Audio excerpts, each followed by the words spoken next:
के बारे में हम थोड़ी सी बात करते हैं। इसके बारे में आपने सुना तो बहुत होगा, लेकिन आपको थोड़ी बहुत समझ आ गई होगी और थोड़ी बहुत समझ नहीं आई होगी।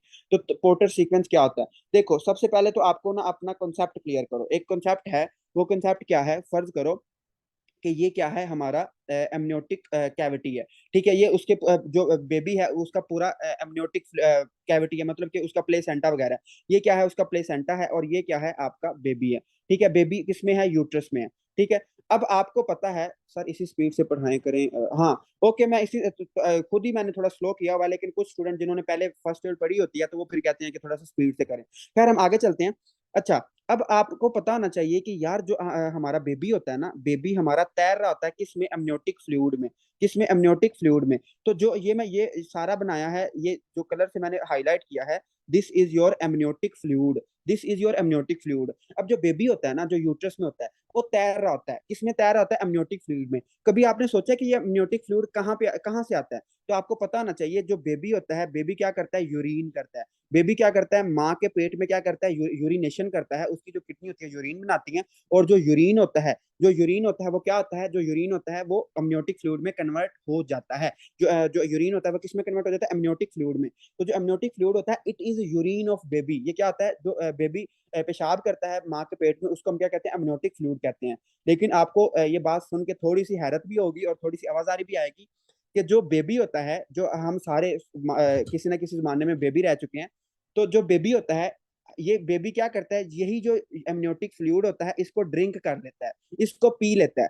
तो हम सारे बड़े बने फिरते हैं कि यार हम बड़े चौधरी हैं, या बड़े हम ये हैं और वो हैं। तो हम सारे अपना यूरिन खुद पीते रहे हैं माँ के पेट में। ठीक है, एक नॉर्मल मैकेनिज्म है कि बेबी क्या करता है? बेबी क्या करता है? अपने यूरिन को पी लेता है, अपने यूरिन को पी लेता है, अपने एमनियोटिक फ्लूइड को पी लेता है। और इसको जो ये एमनियोटिक फ्लूइड पीता है ना, ये अब इसकी लंग्स में जाता है। और जो ये अमनियोटिक फ्लूइड पीता है, तो जब इसकी लंग्स में जाता है तो इसकी लंग्स क्या हो जाती है? मेच्योर होती हैं। इसकी लंग्स क्या होती हैं? मेच्योर होती हैं। तो ये इसलिए पीता है। अब हम इसको समझते हैं कि यार अगर कोई बंदा है और उसमें सर उस यूरिन की कंपोजिशन सेपरेट होगी। हाँ, उस जो ये वाला अमनियोटिक फ्लूइड की यूरिन है, ये वाला यूरिन नहीं है, यूरिया वाला यूरिन नहीं है, क्योंकि बेबी बेचारे ने कौन सा प्रोटीन वगैरह खानी होती है, तो उसके यूरिन में यूरिया वगैरह नहीं होती, गंदे मटेरियल नहीं होते। बट हम सारे क्या हैं? यूरिन पीते रहे हैं अपना माँ के पेट में। लेकिन वो जो यूरिन था वो पाक साफ था, वो काफी साफ था। ये वाला यूरिन जो है ये काफी गंदा होता है। खैर, हम वापस चलते हैं। अब कोई बंदा है और उसको क्या है? अगर कोई बंदा है और अगर कोई बंदी है, सॉरी, और उसको क्या है? ओलिगोहाइड्रोमियस। ठीक है, उसको क्या है? ओलिगोहाइड्रोमियस। ओलिगोहाइड्रोमियस क्या होता है? देखो, जो ओलिगोहाइड्रोमियस है ना, इसकी बहुत ज्यादा कॉजेज होती हैं। गायनाकोलॉजी में आपको पढ़ाऊंगा कि जो ओलिगोहाइड्रोमियस का मतलब क्या होता है? लो एमनियोटिक फ्लूइड। लो एमनियोटिक फ्लूइड, जो आपका एमनियोटिक फ्लूइड होगा वो कम होगा। वो क्या होगा? कम होगा। तो ओलिगोहाइड्रोमियस में क्या होता है? आपका एमनियोटिक फ्लूइड कम होगा। अब आपने इसकी जो हाइड्रोमियोस है ना, इसकी बहुत ज्यादा वजह होती हैं। जब आप गायनाकोलॉजी पढ़ोगे ना, तो इसकी काफी ज्यादा टाइप्स हैं अलिगोहाइड्रोमियोस की, और इसका एक स्पेसिफिक मेथड होता है। मैं आपको गायनाकोलॉजी में पढ़ाऊंगा कि अलिगोहाइड्रोमियोस को हम कैसे मेजर करते हैं। इसका एक स्पेसिफिक मेथड होता है इसको मेजर करने के लिए। खैर, हम उस पर नहीं जाते, हम बेसिक बात करते हैं कि जो अलिगोहाइड्रोमियोस का मतलब क्या है? कि हमारा जो एमनियोटिक फ्लूइड है वो कम है। अब एमनियोटिक फ्लूइड क्यों कम होगा? देखो, गौर करो, तो जो बेबी की किडनी है, जो आपकी किडनी है, जो आपकी बेबी की दोनों किडनीज थी, वो क्या बना रही थी? वो उसका यूरिन बना रही थी, जिससे क्या बन रहा है? उसका एमनियोटिक फ्लूइड बन रहा है, जिसके उसका क्या बन रहा है? एमनियोटिक फ्लूइड बन रहा है। लेकिन अगर फर्ज करें कोई बेबी है और उसकी ये दोनों किडनी नहीं बनती, उसकी ये दोनों क्या है? उसकी दोनों ये किडनी नहीं बनती, तो उससे क्या होगा? उसको एलिगोहाइड्रोमियस हो जाएगा। जाहिर बात है कि जो एमनियोटिक फ्लूइड था वो उसकी किडनी बना रही थी, उसका यूरिन था। जब उसकी किडनी नहीं होगी तो क्या होगा? उसमें लो एमनियोटिक फ्लूइड होगा, और उसको क्या होगा? अलिगोहाइड्रोमियस होगा। पहली वजह ये है। उसके बाद उसने क्या है? फर्ज करो उसको क्या है? obstructive obstructive यूरोपैथी। ठीक है, obstructive यूरोपैथी मतलब के उसको हमने अभी अभी पढ़ा कि हमारे पास जो यूरिटेरो पेल्विक जंक्शन होता है, ये इसकी obstruction हो सकती है, या कहीं और पे उसकी obstruction है, जो बेबी है माँ के पेट में। तो अगर उसकी obstruction है वहां पे, उसकी क्या है? obstruction है, तो क्या होगा? अगर उसकी obstruction है तो जाहिर बात है उसके उसकी जो किडनी होंगी वो खराब हो जाएंगी, किडनी में हाइड्रोनेफ्रोसिस हो जाएगा, और क्या होगा? वो यूरिन पैदा नहीं करेगा, और जाहिर बात है कि उसमें क्या होगा? लो अमनियोटिक फ्लूइड। दूसरी वजह आ गई। जो तीसरी वजह यह है कि बाइलेटरल का मतलब क्या है? बाइलेटरल का मतलब क्या है? दोनों साइड पे रीनल ए जेनेसिस। अगर दोनों तरफ हमारी किडनी ना बने तो उसको हम कहते हैं बाइलेटरल रीनल एजेंसिस। बाइलेटरल का मतलब होता है दोनों, रीनल का मतलब होता है किडनी, और एजेनेसिस का मतलब होता है नॉट फॉर्म्ड, नहीं बनती। तो अगर आपकी दोनों किडनी नहीं बनेंगी तो जाहिर बात है आपका आप जो बेबी होगा उसमें क्या होगा, जो माँ होगी उसमें क्या होगा, ओलिगोहाइड्रोनियस होगा। उसके बाद हम आगे चलते हैं और उसके है प्लेसेंटल इनसुफिशियंसी। प्लेसेंटल इनसुफिशियंसी, और इसको मैं थोड़ा सा आपको एक्सप्लेन कर देता हूँ। प्लेसेंटल इनसुफिशियंसी, प्लेसेंटल इनसुफिशियंसी का मतलब क्या है कि जो आपका प्लेसेंटा है वो सही तरह से काम नहीं कर पा रहा, जो प्लेसेंटा है उसको ब्लड सप्लाई नहीं जा रही, प्लेसेंटा में कोई मसला आ गया है। और आपको पता है, मैं आपको पढ़ा चुका हूँ कि जब जब कोई माँ स्मोकिंग करती है, जब कोई मदर स्मोकिंग करती है तो स्मोकिंग से क्या होता है, स्मोकिंग से क्या होता है, स्मोकिंग में दो चीजें होती हैं। जो स्मोकिंग होती है उसमें दो चीजें होती है, एक तो उसमें स्मोक होता है, एक तो धुआं होता है, और क्या होता है उसमें होता है निकोटीन। ठीक है, उसमें क्या होता है, निकोटीन और टार वगैरह केमिकल होते हैं। जो स्मोक होता है, स्मोक में क्या होता है, कार्बन मोनोऑक्साइड। और ये जो कार्बन मोनोऑक्साइड है, कार्बन मोनोऑक्साइड क्या करती है, लो कर देती है ऑक्सीजन डिलीवरी टू बेबी, जिससे क्या होता है उस बेबी की प्लेसेंटल इनसुफिशियंसी हो जाती है। इसके अलावा जो निकोटीन, जब वो माँ सूटे लगाएगी, सूटे पे सूटा लगाएगी तो क्या होगा, जो निकोटीन है, निकोटीन मैं आपको हजार दफा बता चुका हूँ कि जो निकोटीन होती है इट इज वेजो कंस्ट्रिक्टर। ये क्या है, वेजो कंस्ट्रिक्टर। तो जो हमारे प्लेसेंटल आर्टरीज होंगी वो कंस्ट्रिक्ट कर जाएंगी, जिससे इन दोनों की वजह से हमें क्या होगा, इन दोनों की वजह से हमें प्लेसेंटल इनसुफिशियंसी हो सकती है। प्लेसेंटल इनसुफिशियंसी, तो जो जब प्लेसेंटल इनसुफिशियंसी होगी तो it can cause porter sequence. अब आप कहते हैं कि चलो यार मान लिया कि हमारा जो ओलिगोहाइड्रोनियस है, जो हमारा अमनियोटिक फ्लूइड है वो लो है, लेकिन इससे फिर मसला क्यों आता है। तो देखो, अगर आप गौर करें तो जो हमारा बेबी होता है, फर्ज करो ये क्या है, ये उसकी पूरी कैविटी है। तो फर्ज करो कि आपका ये बेबी है, ठीक है, दिस इज बेबी। अब ये हमारा बेबी है, फीटस है। अब इसके इर्द गिर्द हमारा एमनियोटिक फ्लूइड था। एमनियोटिक फ्लूइड इसको क्या करता है, एक कुशन प्रोवाइड करता है, इसको बिल्कुल नरम मुलायम एक जगह प्रोवाइड करता है। लेकिन चूंकि चूंकि हमारा जो एमनियोटिक फ्लूइड है वो कम हो गया है, हमारी जो बेबी था उसके आसपास एमनियोटिक फ्लूइड कम है, तो क्या होगा, उस बेचारे का सर लगेगा उसकी दीवारों पे, जो उसके मसल्स होंगे उस पर ज्यादा प्रेशर आएगा। तो सबसे पहले हम सर की बात करते हैं फेस पे। तो जाहिर बात है, जब ओलिगोहाइड्रोनियस होगा, जो एक कुशन था, जो एक नरम और मुलायम फ्लूइड था, वो है ही नहीं है, वो कम है। तो उसका जो फेस होगा वो क्या होगा, फ्लैट होगा, उसका जो फेस होगा वो चपटा होगा, फ्लैट होगा, फ्लैट बेबी होगा। और इसमें क्या होगा, लो set of years, low set of years, उसके जो कान होंगे वो थोड़ा नीचे करके होंगे। लो सेट ऑफ ईयर, ये बहुत इंपॉर्टेंट टॉपिक है। लो सेट ऑफ ईयर्स, फ्लैट, उसका बेबी का जो सर होगा चपटा होगा, उसके जो कान होंगे वो थोड़े से नॉर्मल जगह से नीचे होंगे। और क्या होगा, उसमें तीसरी जो चीज होगी, डेट विल बी रेट्रोग्नेथिया। रेट्रोग्नेथिया का मतलब क्या है कि जो उसकी चिन्ह है, ये जो उसकी थोड़ी, ये क्या इसको कहते हैं उर्दू में, चिन्ह जो है ये थोड़ी पीछे की तरफ होगी। रेट्रो का मतलब होता है बैक, रेट्रो का मतलब क्या होता है, बैक। तो उसकी जो चिन्ह होगी थोड़ी सी पीछे करके होगी, उसके कान थोड़े से नीचे करके होंगे, और उसका जो चेहरा होगा वो बिल्कुल सीधा चपटा होगा। ठीक है, जैसे किसी ने ऊपर वो चिपकाया हुआ है, मतलब सीधा होगा, चपटा होगा फेस उसका। ठीक है, तो इसको हम कहते हैं कि उसमें क्या होगा, फेस होगा। उसके अलावा अनयूजुअल मैंडिबल, इसके आगे लिख लें, अनयूजुअल मैंडिबल, अनयूजुअल मैंडिबल। जो रेट्रोग्नेथिया है इसका मतलब अनयूजुअल मैंडिबल भी होता है। जो हमारे, देखो आपकी जो फेस है इसमें दो तरह की बोन्स है। कौन कौन सी बोन है आपकी, मैक्सिला और मैंडिबल। मैंडिबल कौन सी, नीचे वाली बोन। तो उसमें जो मैंडिबल बोन होगी वो अब नॉर्मल होगी। जो आपकी थोड़ी है, जो आपका चिन है, वो क्या होगी, वो अंदर की तरफ धसी होगी। इसको हम कहते हैं अनयूजुअल या अब नॉर्मल मैंडिबल। मैंडिबल हमारी नीचे वाली बोन है, जिसको हम जा बोन भी कहते हैं, जो हमारा जबड़ा है। ठीक है, उसको मैंडिबल भी कहते हैं। खैर, ये होगी फेस की बात। लेकिन जो उसके बेचारे के लिम्स होंगे, जो उसके हाथ पाँव होंगे, वो कैसे होंगे। तो जाहिर बात है कि जो उसको कुशन चीज प्रोवाइड कर रही थी वो है ही नहीं है। तो जो उसमें लिम्स होंगे, जो उसमें क्या होंगे, लिम्स होंगे, वो क्या होंगे। तो उसमें उसने इसने यही लिखा हुआ है कि लिम्स डिफॉर्मिटी, जो उसके हाथ पांव होंगे वो क्या होंगे, डिफॉर्म्ड होंगे, वो उल्टे टेढ़े होंगे। उसके हाथ पांव टेढ़े होंगे, उसका चेहरा सीधा होगा, कान उसके नीचे होंगे, उसकी जो चिन्ह है, जो उसकी थोड़ी है, वो थोड़ी पीछे करके होगी। तो ये अहम बातें हैं, ये बहुत इंपॉर्टेंट बातें हैं, इसको आपने लाजमी याद रखना है। ये बार बार आगे जाके गायनी में भी रिपीट होंगी।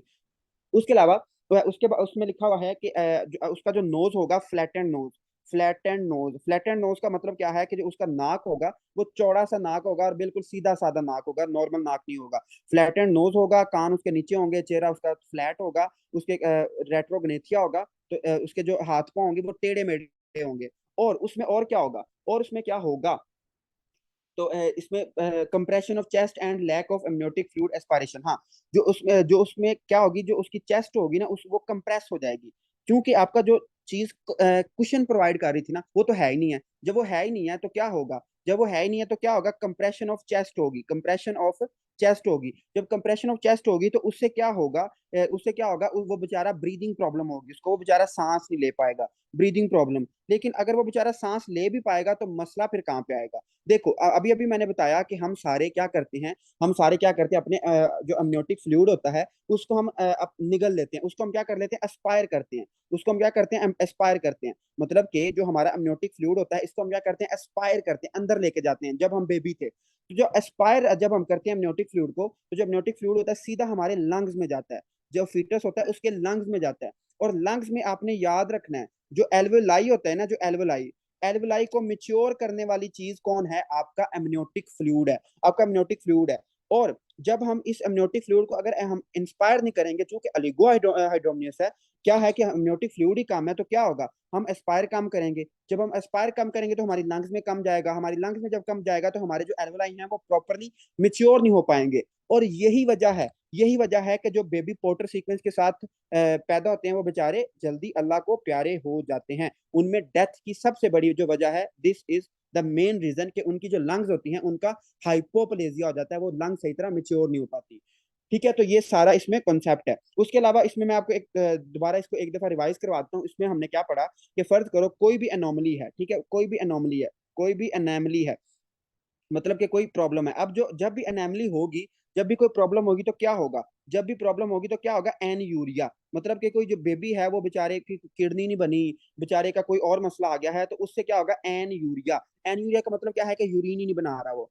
तो जब यूरिन नहीं बनाएगा तो क्या होगा, जब यूरिन नहीं बनाएगा तो क्या होगा, ओलिगोहाइड्रोमियस होगा, ऐसे ही ओलिगोहाइड्रोमियस होगा। जब ओलिगोहाइड्रोमियस होगा तो आगे फिर तीन तरह के इफेक्ट आएंगे।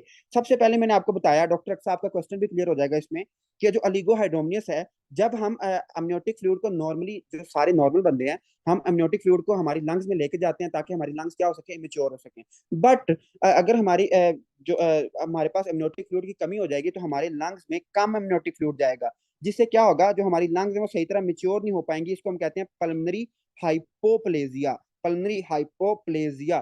तो पहला जो हमें वजह मसला आएगा वो क्या आएगा, कि जो बेबी होगा उसकी लंग्स मिच्योर ही नहीं हो पाएंगी। और it is most common cause of death, जो मोस्टली बेबी मर जाते हैं पैदा होते ही due to Potter sequence, it is due to pulmonary hyperplasia. उसके अलावा जो दूसरी वजह है, दूसरी वजह हमने पढ़ी कि जब हमारा जो फेस होगा, जो अलिगोहाइड्रोमियस का मरीज होगा, उसका फेस क्या होगा, चपटा होगा, कान उसके नीचे होंगे, उसका नोज फ्लैट होगा, उसका जो चिन है, जो उसकी थोड़ी है वो थोड़ी पीछे करके होगी, उसमें अब नॉर्मल मैंडिबल होगा, उसका जो जबड़ा होगा वो अब नॉर्मल होगा। उसके अलावा तीसरी जो वजह हमने पढ़ी वो क्या थी, लिम्ब डिफॉर्मिटी, लिम्ब डिफॉर्मिटी, ठीक है, लिम्ब डिफॉर्मिटी, मतलब कि उसके जो हाथ पांव होंगे वो टेढ़े मेढ़े से होंगे। और ये बहुत इंपॉर्टेंट है, टॉपिक है, काइंडली आपने इस टॉपिक को नहीं छोड़ना। और इसका मैंने आपको कॉन्सेप्ट सारा बता दिया है। अब जरा मुझे बताएं कि आपको इसकी समझ आई है, फिर हम आगे चलें, जल्दी बताएं, शाबाश।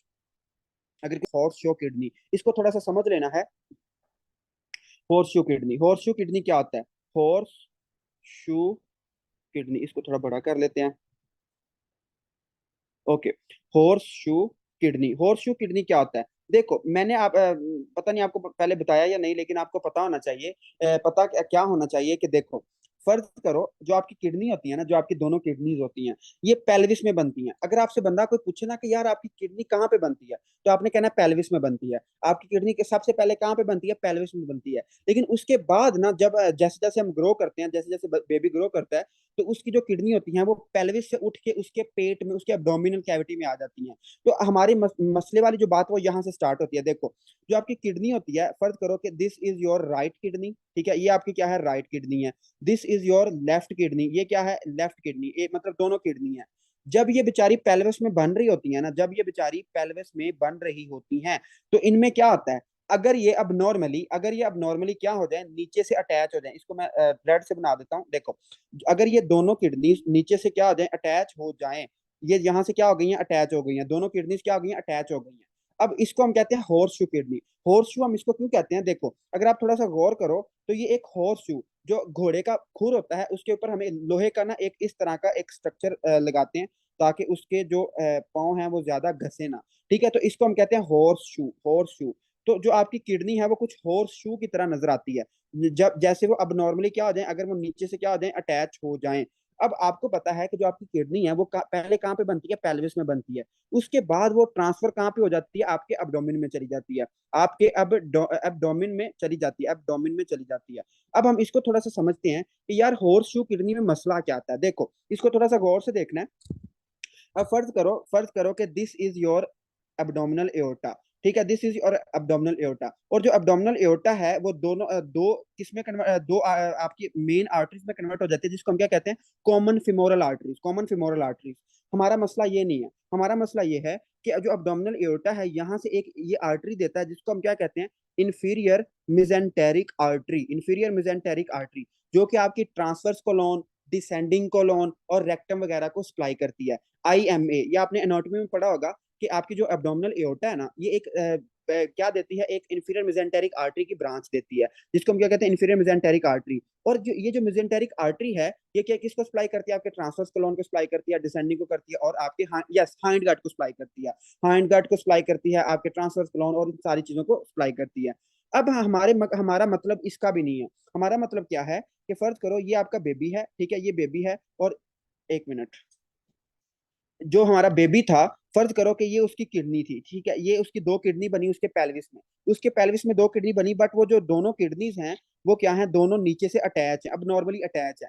अब हमें पता है कि जब किडनी बनती है तो वो ऊपर की तरफ ट्रेवल करती है, वो हमारे अब्डोमेन में आ जाती है। आप सबकी जो किडनी है वो सारी अब्डोमेन में ही है ना, किसी की पेल्विस में तो नहीं है। तो जो हमारी अब्डोमेन में किडनी जब आती है, अगर ये हॉर्स शू किडनी होगी, अगर ये क्या होगी, हॉर्स शू किडनी होगी, तो ये क्या होगा, जो इंफीरियर मेसेंटेरिक आर्टरी है ना, यहाँ पे जाके ये क्या कर जाएगी, ये अटक जाएगी। इसको मैं ग्रीन से बना देता हूँ ताकि आपको ये क्लियर कट समझ आ सके कि जब ये ऊपर की तरफ ट्रेवल करती है तो यहाँ पे क्या होगा, यहाँ पे जो हमारी ये हॉर्स शू का जो नीचे से दोनों चूंकि किडनियां अटैच हैं, तो उससे क्या होगा, हमारी जो हॉर्स शू किडनी है वो यहाँ पे आके जो इंफीरियर मेसेंटेरिक आर्टरी है उस पे जाके क्या हो जाएगी, अटक जाएगी। इसको हम कहते हैं हॉर्स शू किडनी। इसको हम क्या कहते हैं, हॉर्स शू किडनी। अब इसमें हमें मसला क्या आता है, इसमें मसला ये आता है, उसमें पहले बात उसने ये लिखी हुई है, मैं इसको थ्योरी बता देता हूँ। उसमें उसने पहले बात ये लिखी हुई है कि इन्फीरियरली जो हम ये जो किडनी होती है वो इन्फीरियरली क्या करती है, इन्फीरियर पोल क्या कर जाता है, फ्यूज कर जाता है अब नॉर्मली। जो इन्फीरियर पोल होता है वो क्या कर जाता है, अब नॉर्मली क्या कर जाता है, एक दूसरे के साथ जो दोनों किडनी वो फ्यूज कर जाती हैं। उसके अलावा दूसरी उसने बात ये लिखी है कि जो हमारा इसमें क्या होता है, जब डेवलपमेंट होती है, जब हमारी बेबी की डेवलपमेंट हो रही होती है, तो किडनी पहले कहाँ पे बनती है, पेल्विस में। उसके बाद वो कहाँ पे आती है, हमारे अब्डोमेन में आती है। लेकिन जब वो अब्डोमेन में आती है, चूंकि वो नीचे से अटैच है दोनों किडनियां, तो वो क्या कर जाती हैं, ट्रैप कर जाती हैं, दे वो फंस जाती हैं। They got trapped under, they got trapped under inferior mesenteric artery, inferior mesenteric artery and remain low. वो नीचे ही रहती हैं, क्योंकि जो आपकी इंफीरियर मेसेंटेरिक आर्टरी है वो नीचे होती है थोड़ी सी, तो वो रिमेन लो रहती हैं और क्या होती हैं, ये ट्रैप हो जाती हैं। उसके अलावा उसने क्या लिखा हुआ है, उसके अलावा उसने ये लिखा हुआ है कि किडनी जो होती है वो फंक्शन नॉर्मली, देखो किडनी में कोई प्रॉब्लम नहीं है, किडनी जो होगी वो फंक्शन तो नॉर्मल करेगी, बट वो क्या है, वो नीचे थोड़ा सा ट्रैप कर गई हैं, वो नीचे इंफीरियर मेसेंटेरिक आर्टरी के नीचे ट्रैप कर गई हैं। तो वो फंक्शन क्या करेंगी, नॉर्मल करेंगी, बट दे गोट ट्रैप। तो इस वजह से हमें प्रॉब्लम आएगी। अब प्रॉब्लम क्या आएगी, आप कहते हैं कि यार प्रॉब्लम क्या आएगी अगर किडनी नॉर्मल फंक्शन कर रही है, तो आपको मैं बताता चलूं।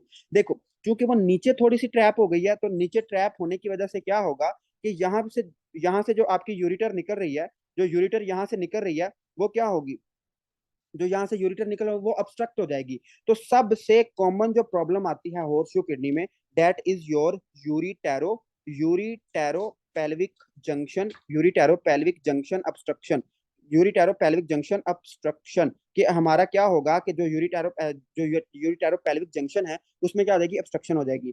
किडनी तो बेचारी नॉर्मल फंक्शन कर रही है, लेकिन उसके उसमें चूंकि ऑब्स्ट्रक्शन है, वो नीचे है थोड़ी सी, तो इस वजह से उसमें ऑब्स्ट्रक्शन आ जाएगी और क्या होगा, प्रॉब्लम आ जाएगी। तो ये इंपॉर्टेंट बात है इसमें। उसके बाद उसने एसोसिएशन लिखा हुआ है कि आपको जो हॉर्सशू किडनी है इसकी एसोसिएशन किस किस के साथ मिलेगी, तो आपको मिलेगी हाइड्रोनेफ्रोसिस। हाइड्रोनेफ्रोसिस, हाइड्रोनेफ्रोसिस को मैं एक्सप्लेन कर चुका हूँ। हाइड्रोनेफ्रोसिस क्या होता है, hydronephrosis is swelling of nephrons, कि आपके जो नेफ्रॉन्स अगर वो स्वेल कर जाएं ड्यू टू ऑब्स्ट्रक्शन, तो इसको हम कहते हैं हाइड्रोनेफ्रोसिस, और ये हम अल्ट्रासाउंड पे देख सकते हैं। उसके अलावा उसने लिखा हुआ है रीनल स्टोन, मतलब इसमें रीनल स्टोन बहुत ज्यादा बनेंगे। रीनल स्टोन हाइड्रोनेफ्रोसिस होगी, और क्या होगा, रीनल स्टोन हाइड्रोनेफ्रोसिस और इन्फेक्शन, इन्फेक्शन होने के चांस बहुत ज्यादा होंगे। ठीक है, इन्फेक्शन होने के चांस बहुत ज्यादा होंगे। और क्रोमोसोमल एनोप्लाइडी, यहाँ से एमसीक्यूज आता होता है कि जो आपका हॉर्सशू किडनी है ये किन किन प्रॉब्लम्स में आ सकता है। तो आपका जो हॉर्सशू किडनी है, आप हर चीज बोल जाना, लेकिन आपने ये बात नहीं बोल दी कि जो आपके पास होता है टर्नर सिंड्रोम, ठीक है, टर्नर सिंड्रोम, ये एमसीक्यूज है ये वाला। टर्नर सिंड्रोम, टर्नर सिंड्रोम में हॉर्सशू किडनी बहुत कॉमन है। टर्नर सिंड्रोम में हॉर्सशू किडनी क्या है, कॉमन है। तो ये इसको मैं हाईलाइट भी कर देता हूँ ताकि आपको ये याद रहे बात, कि टर्नर सिंड्रोम में क्या है, आपकी हॉर्सशू किडनी क्या है, नॉर्मल है। उसके अलावा उसने ट्राइसोमीज लिखा हुआ है कि अगर आपका जो क्रोमोसोम नंबर 13 है, या क्रोमोसोम नंबर 18 है, या क्रोमोसोम नंबर 21 है, इनकी क्या हो, ट्राइसोमीज हो। और आपको पता है, आपको क्या पता है कि जो क्रोमोसोम नंबर 13 है, जो क्रोमोसोम नंबर 18 और 21 है, इनके सिंड्रोम को हम क्या कहते हैं। जो क्रोमोसोम नंबर 13 है, इसको हम क्या कहते हैं, इसको हम कहते हैं टाउ सिंड्रोम, ठीक है, टाउ सिंड्रोम। इसको हम क्या कहते हैं, एडवर्ड सिंड्रोम। इसको हम क्या कहते हैं, जो 21 होता है, इसको हम क्या कहते हैं, डाउन सिंड्रोम, ठीक है, डाउन सिंड्रोम। तो ये सारी बातें इसमें आपने याद रखनी है। यस डॉक्टर तहरीम, एक्सलेंट, आपका बिल्कुल सही आता है। तो जो क्रोमोसोम नंबर 13 होता है, इसको हम टाउ सिंड्रोम कहते हैं, 18 वाले को एडवर्ड कहते हैं, और 21 को क्या कहते हैं, डाउन सिंड्रोम। इसको हम बायोकेम में पढ़ेंगे। ठीक है, हम आगे चलते हैं। और आगे उसने बस इसमें यही बातें करने वाली हैं। और ये इसमें टर्नर सिंड्रोम वाला एमसीक्यूज आया हुआ है, इसको आपने नहीं भूलना। हम आगे चलते हैं, और आगे उसने क्या लिखा हुआ है, आगे उसने लिखा हुआ है कंजनाइटल सोलिटरी फंक्शन किडनी। ठीक है, तो इसको हम समझते हैं कि ये क्या चीज हमें बताना चाह रहा है। कंजनाइटल, ठीक है, congenital solitary congenital solitary functioning, congenital solitary functioning kidney.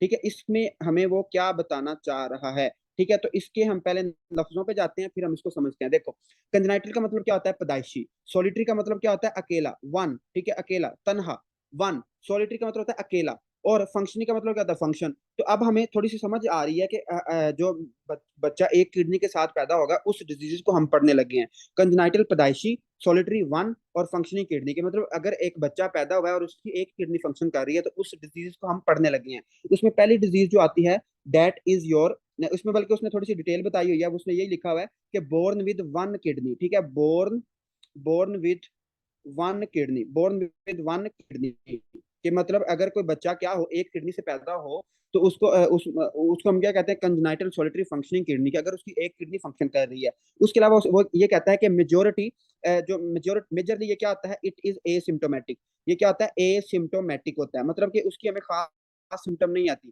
क्योंकि हमें पता है कि हम एक किडनी पे भी जिंदा रह सकते हैं। इसको मैंने आपको बताया था, इसका पूरा क्वेश्चन बताया था आपको, कि जो मेजोरिटी होता है, it is asymptomatic with compensatory hypertrophy of contralateral. इसको समझ लें, कंट्रालेटर हम किसको कहते हैं, कंट्रा का मतलब क्या होता है, कंट्रा का मतलब होता है उलट, ऑपोजिट।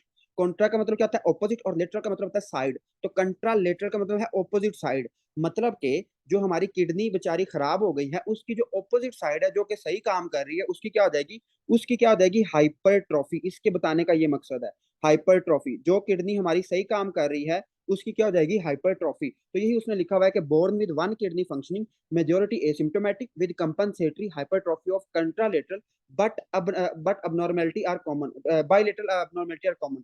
तो जो इसका हम डायग्नोस कैसे करते हैं, इसका हम डायग्नोस कैसे करते हैं, अल्ट्रासाउंड से। हम क्या करेंगे, हम अल्ट्रासाउंड करेंगे मदर का, उससे हमें पता चल जाएगा कि यार इसकी तो एक ही किडनी काम कर रही है। तो हम अल्ट्रासाउंड करेंगे, और अल्ट्रासाउंड हम कब करेंगे, प्री नेटली, अगेन वही लफ्ज आ गया है, प्री नेटल। तो प्री नेटल का मतलब आपको मतलब बता दिया कि जब तक बच्चा पैदा नहीं होता, उसको हम क्या कहेंगे, प्री नेटल केयर कहते हैं। ठीक है, ये हम गायनाकोलॉजी में इसको डिटेल में पढ़ेंगे। तो आई होप कि आपको ये बात समझ आ गई है। उसके बाद हम आगे चलते हैं, और फिर मैं आपसे पूछता हूँ कि आपको समझ आ रही है या नहीं। और वो ये है कि अगर क्या हो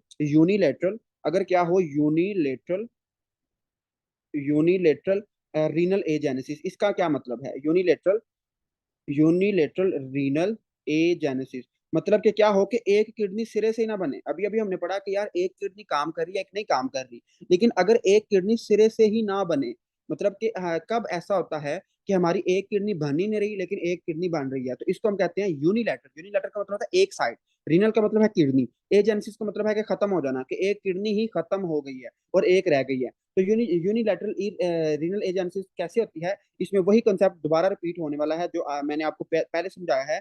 कि क्या होता है कि आपकी जो यूरिटेरिक बड होती है, जो आपकी क्या होती है, यूरिटेरिक बड। और जरा मुझे बताएं कि यूरिटेरिक बड किसकी डायवर्टिकुलम था, जल्दी बताएं। जो यूरिटेरिक बड है, ये डायवर्टिकुलम किसका है, मैं भी जरा चेक करूं आपको कितना याद हुआ है। यूरिटेरिक बड किसका डायवर्टिकुलम था। ठीक है, तो यूनिलैटरल एजेनेसिस में क्या होता है, जो आपकी यूरिटेरल बड होगी वो फेल हो जाएगी। Fail to develop, fail to develop, ये क्या होगी, डेवलप ही नहीं होगी। ये क्या होगी, ये जब आपकी डेवलप नहीं होगी तो क्या होगा, आपको रीनल एजेनेसिस, मतलब जिस साइड की आपकी यूरिटेरिक ब्लड जो यूरिटेरिक बड थी वो डेवलप नहीं होगी, तो क्या होगा, यूनिलैटरल यूनिलैटरल रीनल एजेनेसिस हो जाएगा, मतलब उस तरफ की आपकी किडनी नहीं बनेगी। इंड्यूस डिफरेंशिएशन ऑफ मेटानेफ्रिक, हाँ उसमें उसने ये लिखा हुआ है कि यहाँ तो ये डेवलप ही ना हो, और यहाँ इसके अलावा उसने ये लिखा हुआ है कि यहाँ जो वो छेड़खानी करता था, किसके साथ छेड़खानी करता था, आपके पास किसको छेड़ता था, मेटानेफ्रिक मेसेनकाइम को। तो वो ये कह रहा है कि अगर आपकी जो यूरिटेरिक बड है ये फेल टू डेवलप, या फिर ये क्या करे, इंड्यूस ना करे, ये क्या करे, इंड्यूस मतलब उसको छेड़े ना, उसको ग्रोथ फैक्टर ना भेजे, किसको, आपके मेटा, आपके किसको, Meta nephric mesenchyme, Meta nephric mesenchyme को, तो आपकी किडनी नहीं बनेगी, आपकी किडनी क्या बनेगी, नहीं बनेगी। इसको मैं समझाता हूँ, ये थोड़ा सा इसमें मुश्किल काम है जो आपको समझ नहीं आ रही। देखो मेटानेफ्रिक मेसेनकाइम, देखो इसमें हमारे पास क्या आता है, जो हमारी यूरिटेरिक बड है ना, अगर तो ये सिरे से ना बने, ये बिल्कुल भी ना बने, और ये क्या करे, जो हमारा मेटानेफ्रिक मेसेनकाइम है ये इसको भी ना छेड़े, ये उसको इंड्यूस ना करे, उसको ग्रोथ फैक्टर ना दे, तो क्या होगा, हमारी चूंकि यूरिटेरिक बड भी नहीं बन रही, और हमारा जो मेटानेफ्रिक मेसेनकाइम है ये भी नहीं बन रहा, तो हमारा नेफ्रॉन पूरे का पूरा नहीं बनेगा, हमारा जो नेफ्रॉन होगा वो पूरे का पूरा नहीं बनेगा, तो जब पूरे का पूरा नेफ्रॉन नहीं बनेगा तो जिस तरफ ये मसला आएगा उस तरफ की किडनी भी नहीं बनेगी, तो इसको हम कहते हैं यूनिलैटरल एजेनेसिस, यूनिलैटरल एजेनेसिस। लेकिन अभी एक और डिजीज आएगी जिसमें आपको फिर आप मुझसे पूछोगे कि यार इसमें अब क्या फर्क है, तो अभी मैं आपको बता दूं, इसमें पूरी की पूरी किडनी नहीं बनती, इसमें होती है कंप्लीट एब्सेंस, ठीक है, जो किडनी होती है वो कंप्लीटली एब्सेंट होती है, कंप्लीटली एब्सेंट होती है किडनी, आपकी कंप्लीटली एब्सेंट होगी। लेकिन अभी एक और डिजीज आने लगी है और वो आपको तंग कर सकती है, वो क्या है, मल्टीसिस्टिक, मल्टी मल्टीसिस्टिक डिसप्लास्टिक, डिसप्लास्टिक किडनी। इसका पहले तो हम लफ्जों का मतलब समझते हैं कि यार इसके लफ्जों का मतलब क्या है। तो सबसे पहले हम देखते हैं कि मल्टी का मतलब क्या होता है, मैनी, मतलब एक या एक से ज्यादा। सिस्टिक का मतलब क्या होता है, कि आपने सिर्फ ये सिस्ट के बारे में अभी सिर्फ ये याद रख लो कि ये कुछ ऐसे पैकेट्स होते हैं, आउट ग्रोथ होती है जिनमें फ्लूइड एक्यूमुलेट होता है, तो इसको हम कहते हैं सिस्ट कहते हैं, इसको हम क्या कहते हैं, सिस्ट कहते हैं, जिसको हम क्या कहते हैं जी, ये एक मतलब झिल्ली है जिसमें पानी जमा है, तो इसको हम कहते हैं सिस्ट। जो आपकी किडनी होगी उसमें क्या होंगे, बहुत ज्यादा सिस्ट होंगे, जो किडनी होगी, फर्ज करो ये किडनी है ना, तो इसके ऊपर ना बहुत ज्यादा इस तरह पैकेट्स होंगे, और इन पैकेट्स में क्या होगा, फ्लूइड एक्यूमुलेट होगा, इसके इसमें क्या होगा, फ्लूइड एक्यूमुलेट होगा, इसको हम कहते हैं मल्टीसिस्टिक किडनी। और डिस्प्लेजिया का मतलब क्या होता है, अब नॉर्मली, अब नॉर्मली ग्रोथ, कि जो आपकी किडनी होगी एक तो उसकी अब नॉर्मल ग्रोथ होगी, और क्या होगा, उसमें जो सिस्ट होंगे वो मल्टीपल होंगे। अब हम इसको समझते हैं कि यार इसमें मसला क्या है। देखो इसमें उसने यही बात लिखी हुई है कि इसमें उसने क्या लिखा हुआ है कि आपकी जो यूरिटेरिक बड है फेल टू इंड्यूस, ठीक है, ये इंपॉर्टेंट बात है इसमें, जो यूरिटेरिक बड थी, जो यूरिटेरिक बड थी, अगर वो क्या करे, वो फेल टू मतलब वो मेटा नेफ्रिक जो मिजन काइम है उसको क्या कर दे, इंड्यूस ना कर पाए, फेल टू इंड्यूस। पहले वो क्या था, पहले हमारे पास क्या था, यूरिटेरिक बड भी नहीं थी और हमारे पास उसको वो इंड्यूस भी नहीं कर पा रही थी, बट अभी यूरिटेरिक बड तो है लेकिन वो इंड्यूस नहीं कर पा रही, वो क्या, वो किसको नहीं इंड्यूस कर पा रही, हमारे मेटानेफ्रिक, मेटानेफ्रिक मेसेनकाइम को, मेटानेफ्रिक मेसेनकाइम को वो इंड्यूस नहीं कर पा रही। तो क्या होगा, आपका थोड़ा बहुत नेफ्रॉन बनेगा, मतलब कि आपकी कलेक्टिंग डक्ट बनेगी, आपका आपकी पेल्विस बनेगा, आपके कैलिक्स बनेंगे, आपकी यूरिटर बनेंगी, बट आपका ग्लोमरुलस, आपका पीसीटी, आपका डीसीटी नहीं बनेगा। तो इस वजह से क्या होता है कि जो किडनी होती है, जो किडनी होती है उसमें क्या हो जाता है, उसमें नॉन फंक्शनल किडनी होती है और उसमें सिस्ट बन जाते हैं। जब ये प्रॉब्लम आएगी तो क्या होगा, सिस्ट बनेंगे और क्या होगा, कनेक्टिव टिश्यू अक्यूमुलेट हो जाएगा, उसमें काफी ज्यादा कनेक्टिव कनेक्टिव टिश्यू क्या हो जाएगा, अक्यूमुलेट हो जाएगा। इसको हम कहते हैं मल्टीसिस्टिक डिस्प्लास्टिक सिंड्रोम। इन दोनों को आपने डिफ्रेंशिएट कैसे करना है, देखो अगर तो आपकी यूरिटेरिक बड भी नहीं बन रही और वो आगे जाहिर बात है जब वो बनेगी नहीं तो आगे खाक वो किसको इंड्यूस करेगी, उसको मेटानेफ्रिक मेसेनकाइम को। जब वो उसको इंड्यूस ही नहीं करेगी तो क्या होगा, आपकी किडनी सिरे से नहीं बनेगी, आपकी रीनल एजेनेसिस होगी। बट अभी जो हमने सेकंड नंबर पे डिजीज पढ़ी है ये वाली, इसमें क्या है, इसमें क्या है कि आपकी जो मल्टीसिस्टिक डिस्प्लास्टिक किडनी है इसमें यूरिटेरिक बड तो होती है लेकिन वो आगे इंड्यूस नहीं कर पाती, वो आगे ग्रोथ फैक्टर नहीं भेज पाती, किसको, मेटानेफ्रिक सिस्ट को, ओ सॉरी मेटानेफ्रिक, आपके मेटा मेटानेफ्रिक मेसेनकाइम को, जिसकी वजह से क्या होता है, ना आपकी पीसीटी बनती है, ना आपकी डीसीटी बनती है, ना आपका ग्लोमेरुलस बनता है। तो इससे होता क्या है, आपकी किडनी अब नॉर्मल बन जाती है, तो आप में सबसे पहले क्या होगी, सिस्ट बनेंगे और क्या होगा, उसमें कनेक्टिव टिश्यू एक्यूमुलेट हो जाएंगे, इसको हम कहते हैं multi cystic dysplastic kidney, मल्टीसिस्टिक dysplastic kidney. और इसमें उसने ये लिखा हुआ है कि प्रीडोमिनेंटली, मतलब ये ज्यादातर किन लोगों में होता है, प्रीडोमिनेंटली। प्रीडोमिनेंटली ये किन में होता है, प्रीडोमिनेंटली किन में होता है, प्रीडोमिनेंटली नॉन हेरिडिटी, मतलब ये विरासती कोई बीमारी नहीं है, ये वैसे इत्तेफाकन ही हो जाती है, किसी की किस्मत खराब हो तो तब हो जाती है, वैसे कोई विरासती प्रॉब्लम नहीं है। नॉन हेरिडिटी है एंड यूजुअली यूनिलैटरल। और ये क्या होती है, यूनिलैटरल होती है, मतलब एक तरफ होती है, दोनों किडनीज को इफेक्ट नहीं करती, सिर्फ एक साइड को इफेक्ट करती है। उसके बाद हम आगे चलते हैं। और अगर वो ये कहता है कि अगर ये जो डिस्प्लास्टिक किडनी है, अगर ये क्या हो, बाइलेटरल हो। बाइलेटरल का मतलब है दोनों साइड की, अगर ये दोनों साइड को इफेक्ट कर दे, अगर दोनों साइड पे यही मसला आ जाए, तो फिर आपको क्या हो जाएगा, पोर्टर सीक्वेंस। और पोर्टर सीक्वेंस अभी अभी हम पढ़ चुके हैं कि जब आपकी किडनी डिस्प्लेसिया में चली जाएगी, उसमें सिस्ट फॉर्मेशन होगी, वो बेचारी यूरिन ही बना सकेगी, तो क्या होगा, उसको ओलिगोहाइड्रोमनस होगा। और ओलिगोहाइड्रोमनस में क्या होगा, पोर्टर सीक्वेंस। और पोर्टर सीक्वेंस में जो बच्चा होगा, उसका जो फेस होगा वो चपटा होगा, कान उसके नीचे होंगे, उसका जो मैंडिबल होगा वो अब नॉर्मल होगा, और उसके जो हाथ पांव होंगे वो मुड़े होंगे। इसको हम कहते हैं पोर्टर सीक्वेंस, और ये बहुत इंपॉर्टेंट टॉपिक है। उसके बाद एक आसान सा टॉपिक है, फिर हम अपनी क्लास एंड करते हैं, तकरीबन हमारा खत्म हो गया एम्ब्रियोलॉजी। और वो क्या है, वो है ड्यूप्लेक्स कलेक्टिंग सिस्टम। ठीक है, ड्यूप्लेक्स कलेक्टिंग सिस्टम, इसको हम समझते हैं कि यार ये क्या चीज है, duplex collecting system. Duplex collecting system का मतलब क्या है, पहले तो हम इसके लफ्जों पे जाते हैं कि यार इसके लफ्जों का क्या मतलब है। तो ड्यूप्लेक्स कलेक्टिंग सिस्टम के लफ्जों का क्या मतलब है, ड्यूप्लेक्स का क्या मतलब होता है, ड्यूप्लेक्स का मतलब क्या होता है, ड्यूप्लेक्स का मतलब होता है डबल। ठीक है, ड्यूप्लेक्स का क्या मतलब होता है, डबल। डबल। अब हम इसको समझते हैं कि यार अगर आपका जो कलेक्टिंग सिस्टम है, जो आपकी यूरिटर है, अगर वो डबल कैसे बनती है, वो डबल कैसे बनती है। डुप्लेक्स का मतलब क्या है, डबल। डुप्लेक्स का मतलब क्या है, डबल। और कलेक्टिंग का मतलब क्या है कि जो चीजें कलेक्ट कर रही है यूरिन को, मतलब आपकी यूरिटर डबल होगी। इसको जरा गौर से देखना है, आपको ये अभी याद हो जाएगा, और ये बहुत आसान है। देखो, ये हमारे पास क्या थी, this was your metanephric duct. ठीक है, this was your metanephric duct. अब मेटानेफ्रिक डक्ट की क्या थी, एक आउट पोचिंग थी, जिसको हम क्या कह रहे हैं, यूरिटेरिक बड कह रहे हैं, यूरिटेरिक बड। लेकिन मसला कहाँ पे आता है, जो ये यूरिटेरिक बड होती है ना, या इसको गौर से देखना है आपने, जो यूरिटेरिक बड होती है ना, ये बाइफरकेट कर जाती है इस तरह। ये इसके ना, इसमें बाइफरकेशन आ जाती है, इसके ना दो फेस बन जाते हैं, इसके दो फेस बन जाते हैं। अब होता क्या है, जब ये बेचारी यूरिटेरिक बड बन रही होती है ना, तो इसकी क्या हो जाती है, बाइफरकेशन। मैं इधर इसको लिख भी देता हूँ, बाइफरकेशन। बाइफरकेशन इसकी क्या हो जाती है, बाइफरकेशन हो जाती है, मतलब ये दो में डिवाइड हो जाती है। अब इसके सामने हमारे पास एक और स्ट्रक्चर था, जिसको हम क्या कह रहे हैं, जिसको हम कहते हैं जी मेटानेफ्रिक मेसेनकाइम। इसको हम क्या कहते हैं, मेटानेफ्रिक मेसेनकाइम। अब होता क्या है, अब आपका जो मेटानेफ्रिक मेसेनकाइम है ना, ये भी नॉर्मल है, लेकिन जो आपका यूरिटेरिक बड है ना, इसकी इसकी बाइफरकेशन हुई पड़ी है। अब मसला कहाँ पे आएगा, देखो, जब आपकी जो यूरिटेरिक बड है, इसने क्या बनाना था, इसने आपका बनाना था, कैलिक्स बनाना था, पेल्विस बनाना था, सारी चीजें बनानी थी। लेकिन मेनली इसने क्या बनाना था, यूरिटर बनाना था, आपका यूरिटर बनाना था। अब मसला कहाँ पे आता है, जब आपकी ये ग्रोथ हो रही होती है ना, जब ये ग्रोथ होती है, तो ये जो आपकी यूरिटेरिक बड है, ये एक की बजाय दो में डिवाइड हो जाती है।